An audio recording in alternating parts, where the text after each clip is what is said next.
आनंद होगा, आनंद ही आनंद होगा। तो नवरात्रा में आप 9 दिन का व्रत कीजिए, वो नहीं आप कर सकते हैं तो एक बार फलियार ले लो, एक बार आहार ले। नवरात्रा में माता जी की जो आरती है शाम की, वो सूर्य अस्त के बाद ही होती है, सूर्य अस्त से पहले नहीं होती। वो सूर्य अस्त के बाद में जब अंधेरा हो जाए, अंधकार दिखाई दे, उस समय माता रानी की आरती होती है।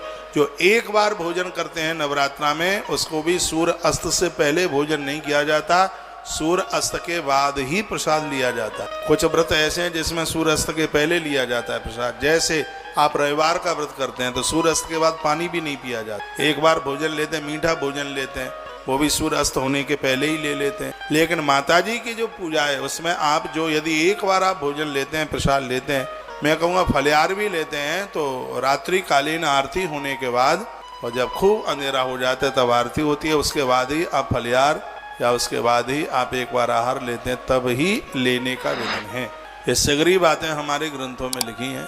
कलयुग में माँ की बहुत बड़ी महिमा, जो माँ की शरण में आएगा आनंद ही आनंद मनाएगा। सीता माई को भी प्रभु राम माँ की कृपा से मिलते हैं, रुक्मिणी मैया को भी भगवान माँ की कृपा से मिलते। देवी पूजे पद कमल तुम्हारे, हर बोल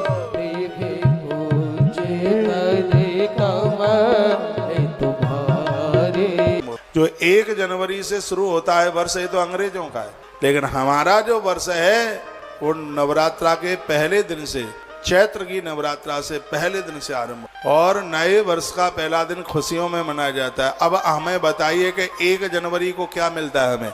मूंग हमें नहीं मिलती, चना हमें नहीं मिलता, गेहूं हमें नहीं मिलता, बाजरा हमें नहीं मिलता, सरसों हमें नहीं मिलती। मिलता क्या है 1 जनवरी? कुछ नहीं, वो तो अंग्रेजों का साल है।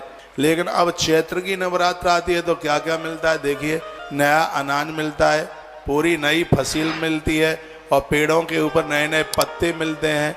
चैत्र की जो नवरात्रा है भारतीय सनातनियों का वर्ष का ये पहला दिन है, इसलिए उसको बहुत हर्ष उल्लास के साथ में हम मनाते हैं, जिसमें संवत्सर मनाया जाता है।